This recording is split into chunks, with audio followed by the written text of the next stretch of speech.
This is the Detroit Sports Podcast Network.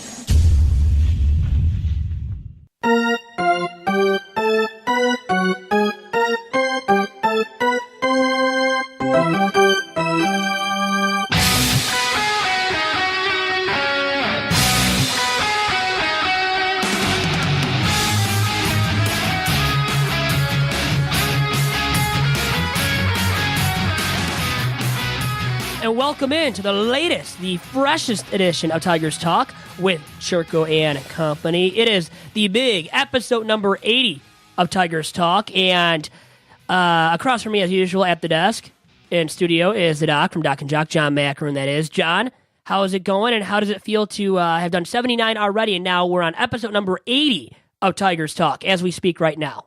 Calm before the storm. That's the only way I can describe it, man.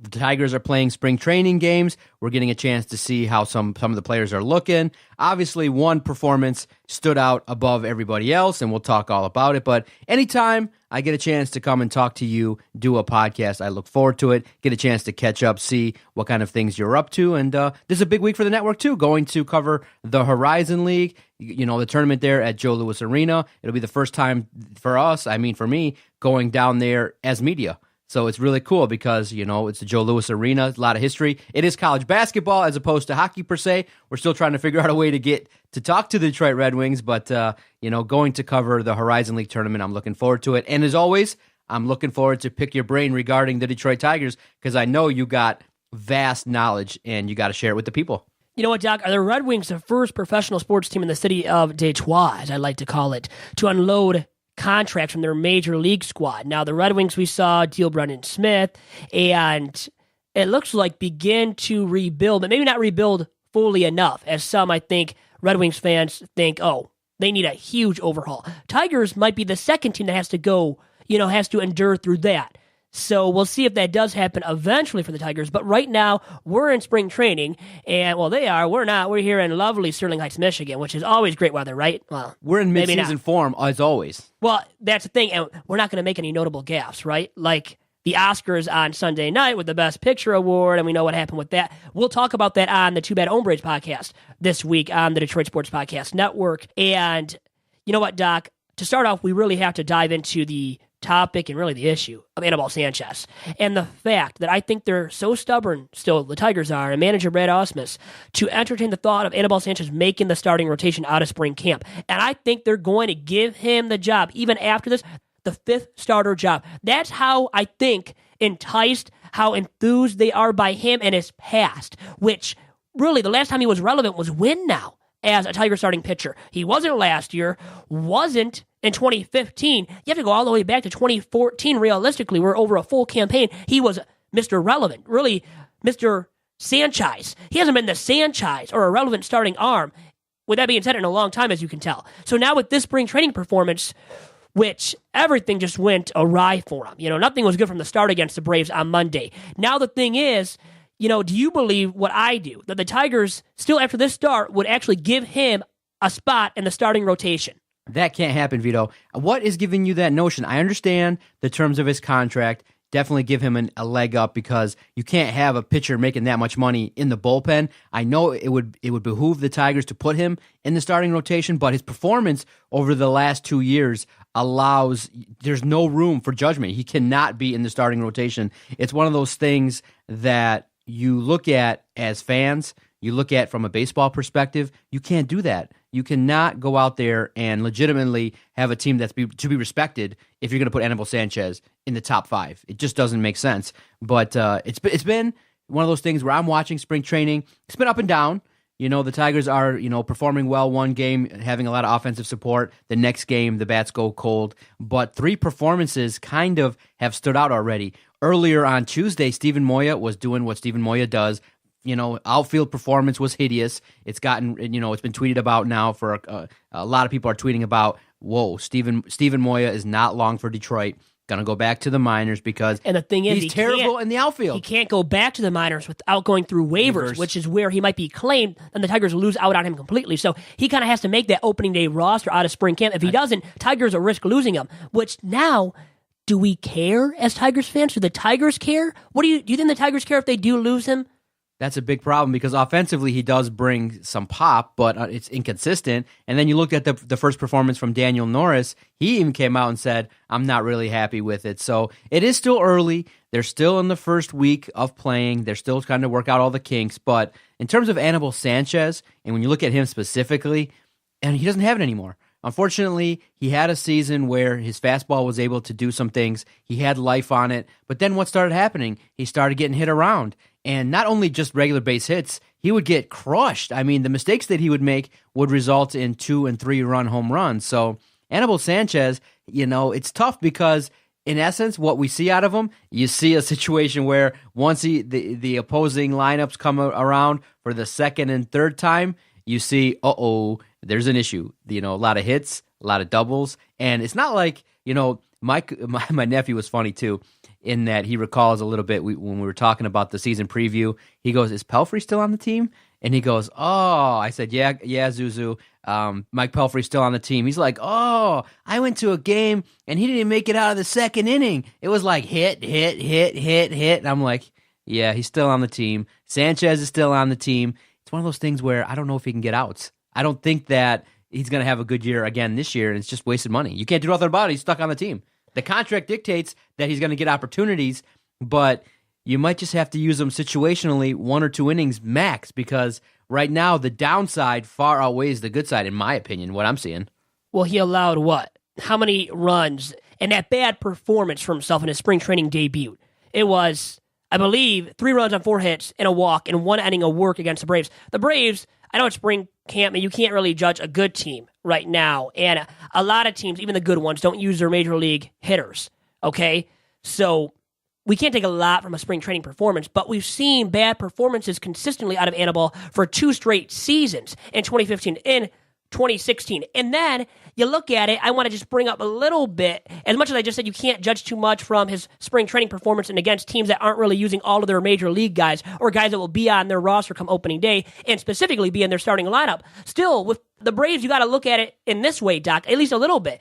It's the Braves, a team that's not going to be relevant. So him getting hit around for 3 runs on 4 hits, and also allowing a walk and 1 inning of work, I believe equating to an ERA of like 27. 27 in his 1 outing so far in spring training. Not a good sign of what things are to come out of Anibal. Vito, let's look at his 2016 stats. A WAR of negative 1.2, 7 wins, 13 losses, 5.87 ERA in 35 games. It's one of those things where he started 26 and his innings pitched were 153.3 and his whip was 1.46. And when we look at it, you see the numbers tell all. His ERA was way inflated. He had a hard time getting guys out, and he just was, once he left the Tiger starting rotation, went to the bullpen, it was up and down. There were some, you never know what you got. That's super tough in a pitcher, not knowing what you're going to get from him game to game. And it's a situation where this year, everyone's celebrating him. Congratulations. DSP definitely congratulates Anibal Sanchez. He's now an American. Good stuff there. But in terms of his performance, what we're going to get out of him, I don't know what you think, but I'm not looking for Anibal Sanchez to be productive. The less I see of Anibal Sanchez, the happier I'll be. Keep him hidden in that bullpen and just bring him out where you know that he's gotten a guy out several times in a row, because extended innings, I don't think we're going to see success. Anibal, probably going to be, one of his last years here, because it's just his performance is probably going to dictate similar numbers. I see an ERA probably north of 5 again this year. Well, he allowed, the 4 hits that he allowed were all hard hit singles too, by the way. And he didn't record an out until the 24th pitch of his outing on Monday. That's pretty disappointing. And then his fastball was clocked at 89 to 91 miles per hour. 91 miles per hour tops is what he clocked out at. A lot of disappointing signs. And even though you see the Tigers win, because they did, it doesn't matter. We're looking at performances. And even in a small sample size, it stunk for Anibal. It's a big-time disappointing sign of what things are to come. And things that are to come out of Anibal don't look the best. They don't look the most bright. And the thing is, we can base it upon what you had brought up too regarding his stats from the past 2 seasons when he was Mr. Irrelevant, no longer the Sanchez, with ERAs nearly a 5 in both years. It almost was at 5 exactly in 2015, and then way above 5 in 2016, where he was a minor league caliber arm and couldn't even be used out of the rotation every fifth day because he stunk so much and allowed so many hits. And look at how many more hits he allowed than innings pitched. You brought up the innings pitched, I believe, too. Well, look at the hits. 171 hits and 153 and a third innings pitched. When you allow that many more hits and innings that you pitch as a major league starting arm, you know what? And as even if he was a reliever and pitching in less innings, had less innings for his total last year, still, if you allow more hits than innings pitched, that's a horrible sign as a major league pitcher and a sign that you're on the downside of your career and that the Tigers need to cut ties with him, because I don't think he's a guy that will be around with the Tigers much longer. And if the Tigers are smart, he's not even in the conversation right now, by the way, for the fifth starter job. He should be in the bullpen from day one. And then you got to discuss what to do with Mike Pelfrey as well, because you got two guys who are on their way out of Motown, more than likely will be on their way out of Motown. If not before the start of the season, by the end of the 2017 campaign. And that will be the right decision, but it might be hard to get rid of both before spring training concludes, which is why I think you're going to see one of the two on the major league roster. And you know what? Maybe it has to be Pelfrey. If Sanchez keeps stinking it up to this magnitude, even though Pelfrey hasn't looked great either, remember that. Maybe you side with Pelfrey at least a little bit. Sanchez making more money, and that's the reason why you would keep him. And because I think there's still something there that the Tigers value with him because of his past. In the past, Sanchez has been much more valuable when you look at WAR and other numbers than Mike Pelfrey. And we've seen the downside of Sanchez, but I think even Sanchez at his worst moment might be a tad better. And with him making a lot of money, more money than Mike Pelfrey, I think you have to slide him at least into the pen to start the season. Then if it doesn't really work out, he just gets bombed in like his first 4 or 5 outings out of the pen, then you just cut ties with him completely. And I wouldn't mind if Pelfrey didn't make the major league roster out of spring training. That's how much I have soured on him. Really, I've been sour on him since last year, and I think a lot of Tigers fans have been as well, Doc. Look at these numbers. No matter what, Anibal Sanchez is going to make in 2017 $16.8 million.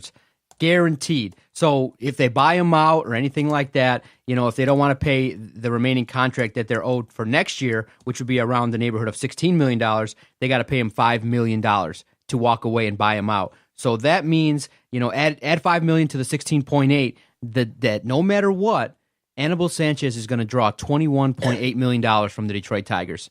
And you realize that 12 pitchers are going to make the team, and, it's one of those things where I'm thinking that, honestly, if you look at the 12, he's very close to being 11, 12, maybe out of that top 12. And unfortunately, you're obliged. But, Vito, it's just disappointing to realize that you got a guy that you're paying a ton of money to, and you're not going to get anywhere near that value this year. And it makes mistakes. I think he knows it. I think that the signing, the extension from Dave Dombrowski was a mistake, whether, Alavila had a part in it, what his thoughts were about it. At the time, it was okay based upon the season that he was having, but it went downhill quick, and you got to do what you got to do. And so you're left in a scenario where you maybe take on another team's garbage and you try and trade them just for the sake of, moving forward. Because when I look at it, Anibal Sanchez is a detriment to the team, unfortunately, based upon his performance. I don't think it's just a one-star thing. I think that's realized that the onus is on him to produce, and I don't think he's going to deliver. I don't think he's capable. But we don't think Mike Pelfrey is either, and they might have to bring one at least onto the major league roster on opening day. If you have to choose between the two, and maybe they're helped out, both of them, by the fact that the Tigers' bullpen doesn't look the greatest as a whole going into the regular season either. So maybe Sanchez makes it onto the major league roster because of that very note, or Pelfrey, or maybe both, which would not be the greatest case for the Tigers going into opening day. And the thing is, they would both make it only because of their miserable albatross of contracts. And, once again, we look at really just these single performances, like Sanchez's poor one on Monday. That stands out, even though the Tigers, we have to bring up too, they had an 8-run 8th inning. Remember, they won that game against the Braves actually on Monday. They had a terrific 8th inning. They scored the 8 runs, and we want to be, optimistic or bring up something positive like that, but we still have to take into account that Sanchez just stunk it up, and really, based on everything in the past 2 years and this spring training debut of his, he doesn't belong on the major league roster come opening day. And Vito, when you observe what's going on. You know, they go into the clubhouse afterwards after a shaky performance. The media ask what's going on. And at this point in time in Anibal Sanchez's career, you would think that he would have more information to provide regarding what's going on. And so what do you hear? I don't know. I don't know what's going on. Yep. I'm going to go check the tapes. I'm going to go figure it out. And he looks lost. Haven't you checked the tapes already the last 2 years when you haven't had the answers? You can't afford to not have the answers now. You got to have the answers right now. And that's a clear-cut sign, right? And they should just Daniel Norris get rid of him. He knew that he was rushing his delivery and that he was struggling, and he's a hard critic on himself. He knows what he has to work on. What does Anibal Sanchez think is wrong? Is it if it's a confidence mental thing, oh boy, we could be having a situation where it's all up in his head. And if it's all up in his head, you know what? Even I don't think I could go in there and resolve that, because if you don't have confidence right now and you don't know the issues that are resulting in these poor performances, oh boy, Vito, look out. It's a bad sign. Horrible sign. A veteran without answers is a bad sign. A guy that's been good in the past that doesn't have answers right now in his career isn't a good sign. But you know what? He doesn't have confidence because he's a veteran right-hander that's throwing 89 to 91 miles per hour right now, who used to throw much harder than 91 miles per hour as his top velocity. That tells you right there why he doesn't have confidence, and he doesn't have the answers as a veteran. That means, hey, there's no coming back from this. He is a long reliever out of the pen, best case scenario, and probably for a subpar ball club more than the Tigers will be in 2017, if you even believe they will be subpar. But we do have a guest we have to get to talk about Anibal Sanchez, much more actually on this podcast, and about some other Tigers news and notes. And that man is Ryan For the Great, the very talented sports page designer for the Detroit Free Press, and a great, very talented Gizmo producer as well. So right after this quick commercial break, we will have Mr. Ryan Ford join us on episode number 80 of Tigers Talk.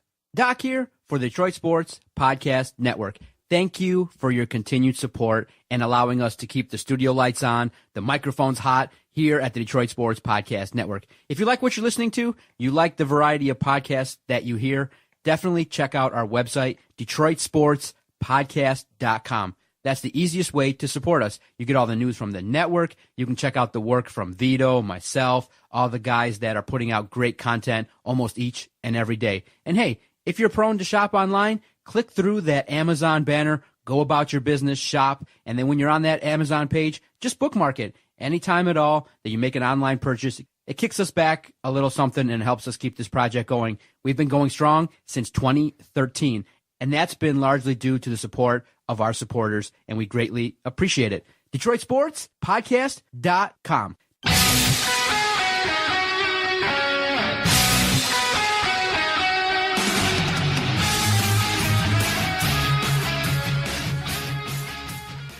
And now joining me on episode number 80 of Tigers Talk with Chirco and Company is a frequent guest of the podcast and the very talented sports page designer and Gizmo producer of the Detroit Free Press. That is Ryan Ford. Ryan, how's it going?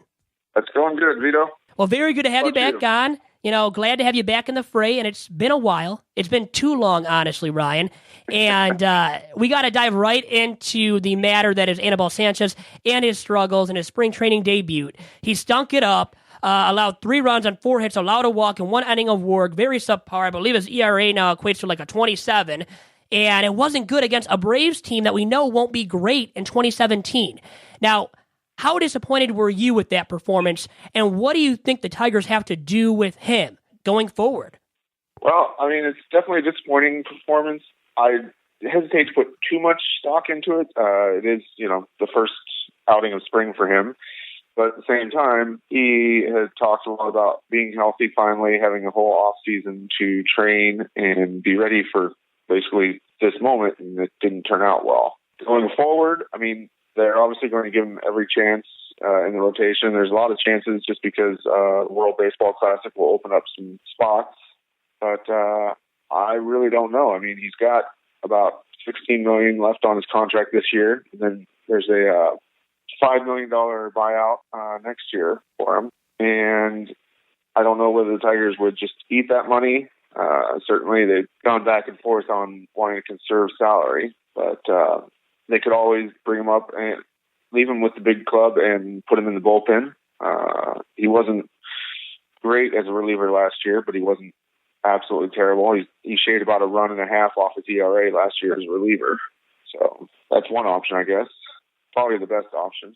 Yeah, I'm looking at that as the option right now that is the best case scenario for the Tigers, because you look at this guy, he's a veteran right-hander who we can't take too much out of his spring training debut, but he allowed most of the hits that he did on hard contact and then didn't record it out until his 24th pitch. His fastball was clocked at 89 to 91 miles per hour. 91 isn't even great and isn't what it used to be for Anibal in his heyday.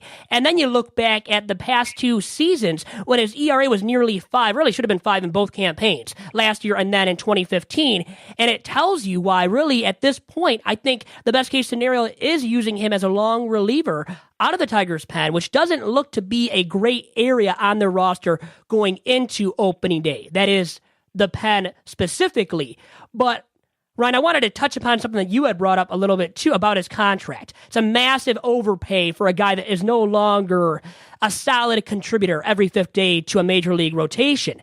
So when I look at that, I see that as a major reason why the Tigers, I think, still believe that he should be their 5th starter.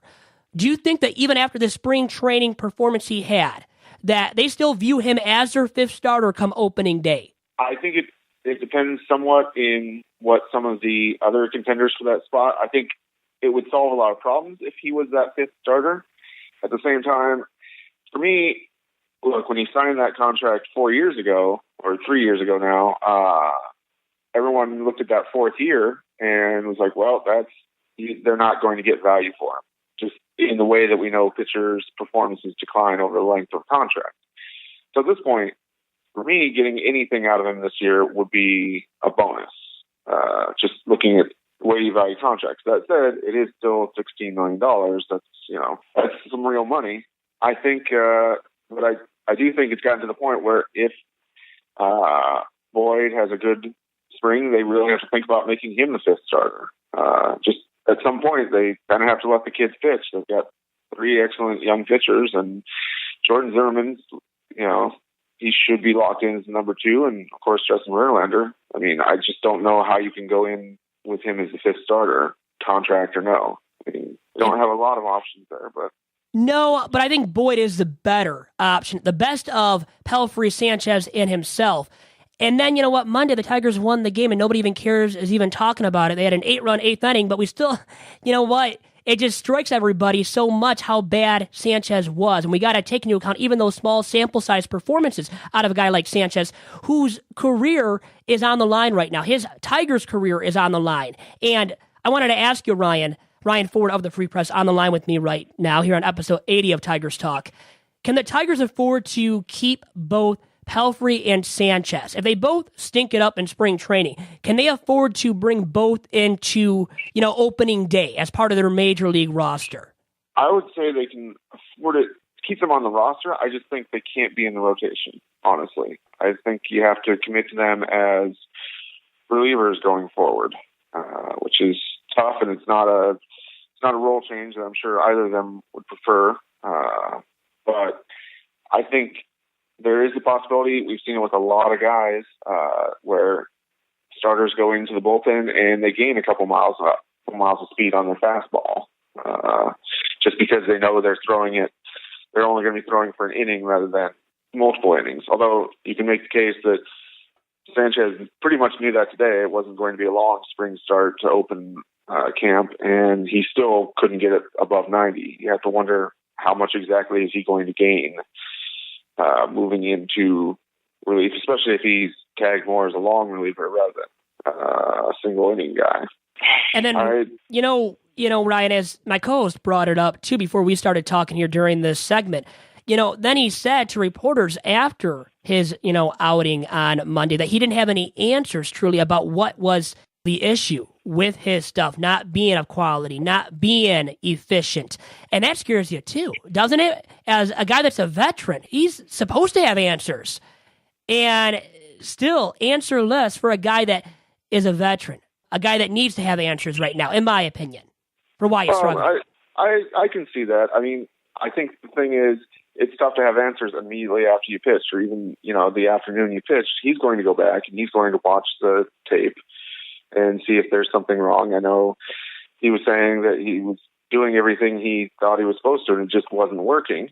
But he's going to go back and watch the tape, and those answers, they don't come easy. You work with the pitching coach and, watch film and probably work out on the side, throw off the mound again before he gets out there. I'm more worried if it another 2 or 3 starts like this one and he still doesn't have answers. He still doesn't know what's going on. Then I think you start getting very worried. Yeah, if it becomes prolonged, we have an issue on our hands. Tigers do largely then. And let me end the Anibal Sanchez discussion with this, because I think we can talk about him, for an endless amount of time, and we have already talked about him ad nauseum, in my opinion. So wanted to cut it all off with this one question for you, Ryan. Do you see Anibal Sanchez ever returning to relevance as a major league pitcher, and specifically as a major league starting arm? I have a hard time believing it. I mean, I'm very, very doubtful, just because at some point age catches up with everyone. And not to rule a guy out, entirely after one start, but it's really tough to see him gaining something back. I mean, he's several years older than Verlander even, and people were saying Verlander's washed up. Well, we know he wasn't, but he's 3 or 4 years older, I believe, and that gap is it's tough to make that gap up. Yes, it is. And when these guys age, become older, it's harder to even come back then as well to become relevant once again. After, with Sanchez, he's been off his game and irrelevant for 2 straight regular season campaigns. So it's kind of hard, I think, refine that magic when that's the case, and it is with Anibal Sanchez right now. Now, Ryan, I also wanted to get into the topic of center field, which looks like there's a major void right now in center field, in my opinion. I know you have Mikey Matuk, you have Jacoby Jones, you have Tyler Collins, but these guys aren't the most tasty options or, sexy options, at least in my opinion. What do you think is going to happen in center field before the end of spring training? Who do you think is going to claim that starting center field job? I feel like it's going to go into a platoon. Basically, I think Matuk is sort of the front runner for the right-handed hitting side of that. And then I think Tyler Collins, even though he's hurt, even though he's going to miss 2 weeks, he's been hitting, even though he's been injured. He just can't really run. But he's been hitting well, and I think he's going to come in as the left side of the platoon. And I honestly feel the Tigers will be just fine with that. It's, no one likes to go in necessarily with a platoon entering the season, but it's often a pretty good way to get good production out of one position. You have to carry an extra roster spot or an extra outfielder on the roster, but a lot of teams have been able to do it with, careful management of who's starting, watching starting pitchers and working through the lineup as the game goes on. That could present a challenge, but it's not impossible. So that would be my best case scenario. I don't think there's one guy who necessarily will carry the bulk of the time. I really can't see Jacoby Jones making it. I just think his bat is not ready right now. Yeah, I don't see him making an impact as a major league hitter right now. And I think he showed that last year after he was called up. Had maybe a nice 5-game stint, but that was it. I mean, that was it out of Jacoby, and I don't expect anything out of him as a starter, at least for a while, with the Tigers in center field or somewhere else on the diamond. And, I wanted to get into the bullpen a little bit too, Ryan. And could you see K-Rod and Bruce Rondon carrying the bullpen, which right now looks lackluster, especially at the back end of games? Yeah, I mean, with veterans like K-Rod, you never know they've lost it until they lose it, which is a scary thing to say, but he was solid last year, a lot more solid than, he had his rough points at certain points in the season, but overall fairly solid. I'm fairly confident in him. Bruce Rondon, I've been up and down over the last few years. It seems like he's been a Tiger for about a decade now, but I know that's not the case, but I could see him going in as the 8th inning guy. The guy I'm excited about is Joe Jimenez. He looked fantastic so far, and I think if he breaks camp with the team, heads north, I think they'll have a fairly solid 7, 8, 9. I'm sort of interested to see how Drew Verhagen switching to starter, probably be in Toledo for the first part of the season, but see how that works out, because I thought he was a very underrated part of the bullpen in the last few years, and not having him there as he works into starting shape, that could hurt the Tigers. But I think that, I don't know, you almost never know what you have in a bullpen until you get out there as the season goes. But I think they've got some pieces. It would have been nice if they'd made a few upgrades, but, there's always a possibility, like we talked about, Pelfrey and or Sanchez, they could boost the bullpen too.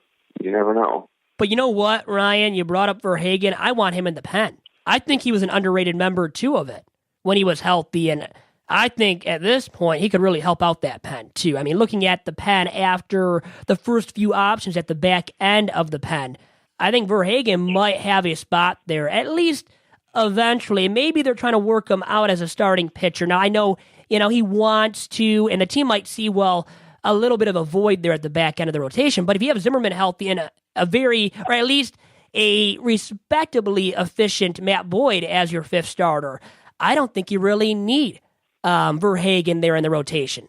So we'll see what happens there. Do you see him ending up as a vital member of the Tigers rotation at one point this season, or do you think he ends up back in the pen? I think he ends up back in the pen, honestly. That's just where they're going to need the help. That said, it's a long season and very few teams get through a whole year with just 5 starters. So, and having a valuable replacement starter is much better than having a valuable replacement reliever in most cases, just because starters go through so many more innings. I really do see him eventually turning back to the pen, even if he ends up being sort of the long man, much the way that Alex Wilson sort of started out as the long man and eventually got put in higher and higher leverage situations just because he was getting the job done. He's almost the only person getting the job done a couple of years ago. So that's where I see Verhagen. As much as everyone wants to be a starter, there's value in relief too. How do you see the Wilsons doing in the pen this year, Alex and Justin? I think they'll be a little stronger. I think last year was each of their sort of sophomore seasons. They'd thrown a lot of innings the year before, and I think that wear and tear showed up on their arms toward the end of last season. I think this year they'll be a little stronger and more effective. I know Justin Wilson seemed to be throwing hurt most of the last third of the season, it seemed. Never got confirmation on that, but he certainly saw a drop in velocity. And, if he should come back full strength this spring, and, the better bullpen all around should reduce the workload for him and Alex. That's the hope, or at least maybe better starters, because that was a problem last year. At some point, when starters are only going 3 innings, the bullpen gets overworked. Well, absolutely, you're right. And hopefully those rotation guys can go deeper into ball games to make it easier, the workload on the arms of Justin Wilson, on the arms of, Alex Wilson and all those guys in that Tigers pen, and maybe they become more efficient consistently as a result of that as well. So that's an important factor as well, like you said, Ryan, to take into account with this Tigers team and how it's structured. And maybe then the bullpen maybe will be all right as is, more than people think, like myself, who think the Tigers and Al Avila specifically in that front office of the Tigers made a mistake by not going out to get a veteran arm to really upgrade the back end of the game, and maybe even more importantly, the middle innings in which the bullpen arms are used, when I think the Tigers had a huge void in that regard last year, and a semi-huge void, which was huger at times than others, at the very back end of games. I'd agree. I mean, I would have. It's easy to throw money at bullpen problems, I think, and that's traditionally been the Tigers' approach. Go out and sign a guy, or go get a big money guy. I don't know how effective it always is. It's sort of 50-50, it seems like. For every guy that you hear was a big free agent signing who came up huge, you hear of another guy who, just didn't have it in, the year after signing a huge contract. So I'm not too worried about that. It's just finding someone, trying out as many guys as possible so that you have sort of that safety net, and hoping that someone clicks, which is not the most scientific way. It's not the most hopeful way to run a franchise. Hope is not an actual plan, I suppose. But I think that's sort of the way you have to treat it, especially when the Tigers are committing a lot of their salary, a lot of their payroll in certain positions. You're going to have to cut corners on the bullpen a little bit. Like I said, they're hoping for the rotation to go a little deeper into games. I know another challenge last year was having such a young bullpen or having such a young rotation. Somebody starts from Boyd and Fulmer certainly, and a little bit from Norris. They were trying to hold them to 5 and 6 innings a game to keep their inning count low. Will that happen this year? Hopefully not. I mean, again, like I talked about, the sort of sophomore slump where a lot of these guys hit their career highs in innings last year, see how they bounce back and grow from that. The good thing is a guy like Daniel Norris, who didn't necessarily hit that high innings count last year, should have a little more in him, be a little more stretched out if he can stay healthy. So I think that will go farther than adding any one reliever in free agency might. And honestly, if the Tigers are going well, there's always relievers out there. There's always trades being made. And you can find diamonds in the rough when it comes to the bullpen, I think, even more easily than with the rotation or with position players. So maybe the Tigers will find that this year with their Major League roster and their Major League pen, that is. Now, you had brought up maybe guys going through a bit of a sophomore slump, and most notably, you have to, I think, take into account Michael Fulmer, who won the American League Rookie of the Year. And now the question is, do you see him going through at least somewhat of a sophomore slump this season? It's tough to project. As long as we're talking about small sample sizes, he looked outstanding in his first start of the year last week. So I think for him, adding the changeup, really locking that in, if he has that same control over the changeup this year, I think that's really going to help him going forward, especially in keeping his inning count still a little low. They obviously don't want to, yank him up to 210, 220 innings this season. If he came in at 170, 180, I think that would be a solid year of growth. I mean, I think he really is a key to the rotation, and I think he'll perform well. He's not super young, so they don't have to sort of baby his arm too much.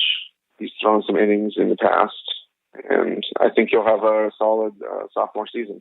Yeah, I see him as a solid number 2 or number 3, and then if Zimmerman's a solid number 2 or 3 too, you have a solid 1 through 3 right there with Verlander as your ace. Maybe Norris as a solid number 4, Boyd as at least a semi-solid number 5, and that's not too bad of a 1 through 5 then in your rotation. So we'll see if the Tigers can maximize the value out of all those 5 named guys in 2017. Now, Ryan, really quick before I let you go on this week's edition of Tigers Talk, what is your most optimistic outlook for the Tigers this upcoming season? My most optimistic outlook would probably be that at least 3 of the guys in the rotation not named Justin Verlander really click. And I don't know which 3 those are, but 3 of those guys click. Verlander has another great season, and the Tigers end up winning probably about 90 to 93 games. That's probably my top end, just because I think there are concerns with the lineup, especially in figuring out who's going to play center.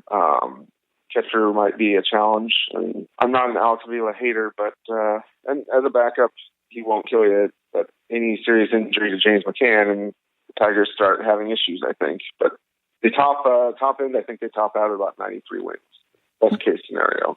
Now, how far under 50% are the chances that the Tigers catapult and dethrone the Indians atop the AL Central in 2017? I'd be very surprised if that happens. I think the Indians would have to have a lot of things go wrong for that to happen, because they're getting their rotation back into shape, and they went out and upgraded from Mike Napoli to Edwin Encarnacion. That's a huge break. Even before you take into account they're supposed to be getting Michael Brantley back. Not holding my breath for that at this point, but if he does come back and is able to contribute, the Indians are going to be even better. I find it hard. I think the Indians' projection is probably the low end of that is 93 wins. Just if everything not if everything, but if several things go wrong, they still have a pretty solid team. Yeah, they project to be a little bit better, maybe a lot better than the Tigers and the rest of the American League Central in 2017, to say the least. And that's why I think, as what I'm getting from you, is that the chance of the Tigers dethroning the Indians in 2017 are very low on the big Vito's over-under meter. I can tell that's the case with you. And I feel the same way, by the way, Ryan.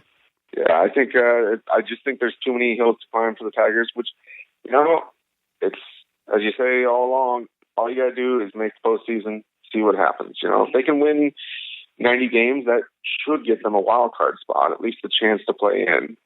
Yeah, just getting in. Getting in is essential at this point as a veteran-laden ball club for the most part. I mean, I know the rotation is relatively young, but if they get in, maybe their veterans can carry them, Verlander, Miguel Cabrera, Victor Martinez, Ian Kinsler, those guys can carry the Tigers to the World Series and actually get it done this time around. So, they're long overdue, so maybe it will happen, but I think the chances of that happening, once again, on the Big Vito's over-under meter, are well under 50%. And Ryan, I have to let you go with that. Great stuff from you as usual, great insight, and we'll be in touch once again soon, probably once the season kicks off. Absolutely. Sounds great. All right, Ryan, thank you much. I'll talk to you.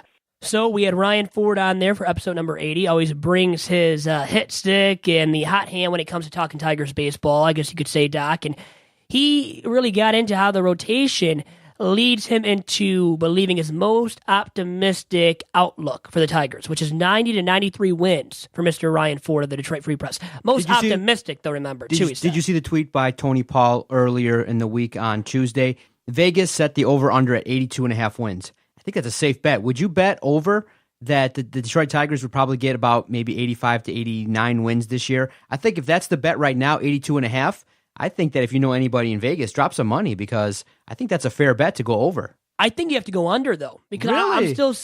I would say 79 to 83 wins out of the Tigers to play it safe. So I'm not going over if it's 82.5.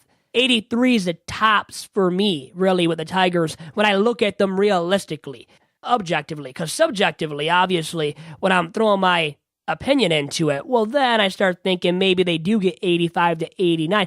But that's like my most optimistic outlook for the Tigers in 2017. I think the more realistic outlook from myself is going to be the 79 to 83 wins. And that would mean you're on the outside looking in for the playoffs, even if you try to make it in via one of the two wildcard spots in the American League. So I have to say right now, they're missing out on the playoffs. And they're missing out on much more than 83 wins. So, I mean, that is over the 82.5 mark, but I'm taking the under 82.5 wins out of the Tigers in 2017.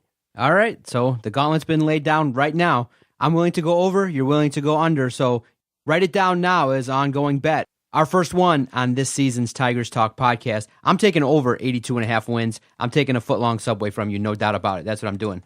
Now, what kind of a foot-long Subway, by the way? Hey, whatever it is, the deal of the day, get you $6 foot-long, whatever it is. So. Well, it's got to be $5 or under, or I'm not paying for it whatsoever. No okay, doubt. Hard economic times. But no, you deserve that. And then if I get it where it's under 82.5, I want you to hand me the keys to this very studio. Oh, that's no problem, bro. Okay, I can do that for you without a bet being made. So, but deal, you got under, I got over? Under, you have foot-long over. sub. Okay, deal. Deal it is. Deal it is. We're making deals here all the time on the Detroit Sports Podcast Network, and this time around via episode number 80 of Tigers Talk, as we look optimistically a little bit and negatively about the Tigers and their outlook for 2017. A much thanks once again to Ryan Ford of the Detroit Free Press for joining us on episode number 80. You know, he'll be on again probably before episode number 100. He'll probably be on for episode 100 as well. A big one we're looking forward to. We have a little bit more work to do, though, as the Tigers do with their roster and getting it into shape by opening day as well, Doc. Any storylines that you're peeking at in this second and third week of spring training? Well, it's just about these guys fighting for that fifth starter job in the rotation. So what Matt Boyd is going to do, what Mike Pelfrey is going to do, what Anibal Sanchez is going to do. And another key thing that Ryan Ford had brought up is that they're trying out Drew Verhagen as a starting pitcher. I think Verhagen wants to do it as well. So they're making the change, to accommodate, both ends. Because the Tigers, I think, see a void a little bit at the back end of the rotation, especially after last year when they used so many youngsters. Verhagen's young himself, but I think they want to build up some depth for the back end of the rotation. And using Verhagen as a starter, at least to start off the season, and, in AAA is what it looks like. Obviously, it'll be hard for him to make the Major League Ball Club as a fifth starter. So in Toledo, we'll see him there, at least for a little bit, trying out his arsenal as a starting pitcher. Then we'll see if it works out, if he has enough to, cut the mustard seed, per se. And if he does, hey, maybe he takes a spot of a struggling Matt Boyd eventually, a struggling Daniel Norris or Mike Pelfrey or Anibal Sanchez. And then he subsequently becomes that fifth starter, maybe by the end of the month of April or by early May. And then if he struggles as a starting pitcher in AAA, I would say he becomes a long reliever out of the pen, an effective one, just like Alex Wilson was at one point when he first came over to Motown, as Ryan Ford brought up during our segment. So I think the opportunities can be endless for Drew Verhagen, and depending on how successful he is as a starting pitcher coming up here, if he shows signs of being relevant, then you know what? You got a guy that can transition from the rotation to the pen and right back from the pen to the rotation very easily. And you kind of need that. And as a ball club, you like that. Actually, you love that. So if he brings that flexibility, which maybe Sanchez will show that this year, can do that as well, maybe can be an effective long reliever, can spot start here and there, maybe even Mike Pelfrey. But I think both of those guys are long shots to be effective truly in either role at this point, Doc. A lot of question marks. That is the start of where we're at with this Detroit Tigers team. We will continue to watch and see how this develops, man. I'm looking forward to seeing your continued coverage and maybe your continued efforts to try to get the Tigers to call us back. Absolutely, that would be nice too, but hey, we can't guarantee anything in life. We can't guarantee the Oscars going according to plan anymore either. So I guess our lives, they're gonna hang in doubt for a little bit with the Tigers, and the Tigers giving us a call back. But we know for sure we'll have an episode number 81 of this very podcast next Wednesday for you guys to listen to as well. So make sure you tune into that one. That will be episode number 81. And until then, Doc, have a great week. Best of luck to the Tigers in spring training. Hopefully, really the thing is, the key for the Tigers is just to stay healthy as possible. So hopefully they do, leading into episode number 81 of the podcast next week. And thank you to all of you guys who tuned in to this very episode of the podcast as well. Goodbye for now, and talk to you next week.